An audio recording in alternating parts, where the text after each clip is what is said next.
A recent survey done by Mortgage Professionals Canada has been released and found that 76% of mortgage holders are anxious about their upcoming renewals come this year, come next year. That's a significant amount of people. That's more than 3/4 of all mortgage holders in Canada. And obviously, this is due to a significant increase in mortgage rates over the past year caused by aggressive rate hikes to fight inflation. Now, how does this impact their monthly payments on average? So for example, let's say a $400,000 mortgage at 1% in early 2022 had a monthly payment of around $1,507. If that mortgage renewed at 5.75% today, the new payment would be $2,500 per month, an increase of over $12,600 per year. Okay, that's a lot of money per year going to the mortgage that wasn't going toward it before. Many lenders are now extending amortization periods to keep payments steady, effectively turning mortgages into interest-only loans for now. But obviously this isn't sustainable long term. So you might have seen this with people that maybe their amortizations are up to 60 years, 80 years, sometimes even over 100 years, which means the mortgage balance sometimes is even growing in these mortgages. Now, people are paying, let's say, the same amount. These are called static payment variable mortgages. They're not seeing it, but then they look at their amortization and they're like, oh my God, I'm going to pay off my mortgage now in 80 years or 70 years. Like, these are now lifetime mortgages, right? This is a problem. Now, looking at inflation progress, National Bank argues the Bank of Canada is underestimating progress on lowering inflation by including volatile mortgage interest costs in core inflation measures like CPI trim and CPI median.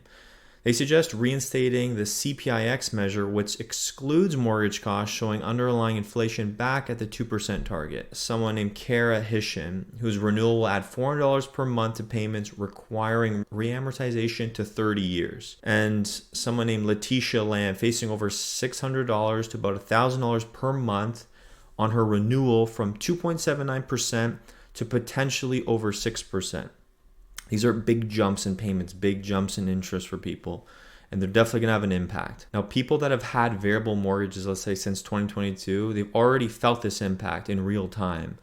They've definitely put a strain on their budget, what they're spending, right? If you have to put an extra $1,000 or $1,500 or $2,000 to your mortgage, that's money that you can't spend on other things. That's money that maybe you were going to go on a vacation, you can't use it money anymore because you have to pay your mortgage. Canadians are always going to pay their mortgage before losing the house, right? They're always going to make the house payment before, let's say, even a car payment or even just something that they might not need. Now, this means that mortgage holders are obviously going to have to cut back on discretionary spending, things that they may not need, and let's say dip into savings or consider selling their home to cope with higher payments. So we may see more listings come on the market this year.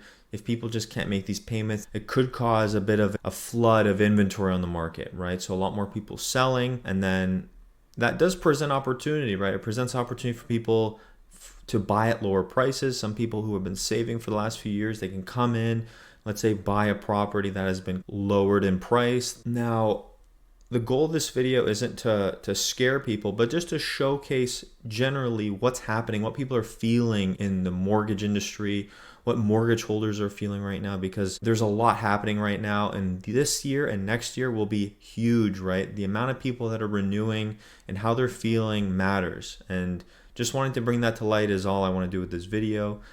If you need any help with your mortgage, if you want to run numbers, if you want to look at what you can afford, if you want to, let's say, refinance, maybe you have some debts, high interest debt, maybe credit card, and you want to kind of refinance it into your mortgage, lower your payments per month, feel free to reach out to me. I'll leave all my information down below. And of course, if you guys enjoyed this video, please like and subscribe, and I will see you guys in the next one. Take care.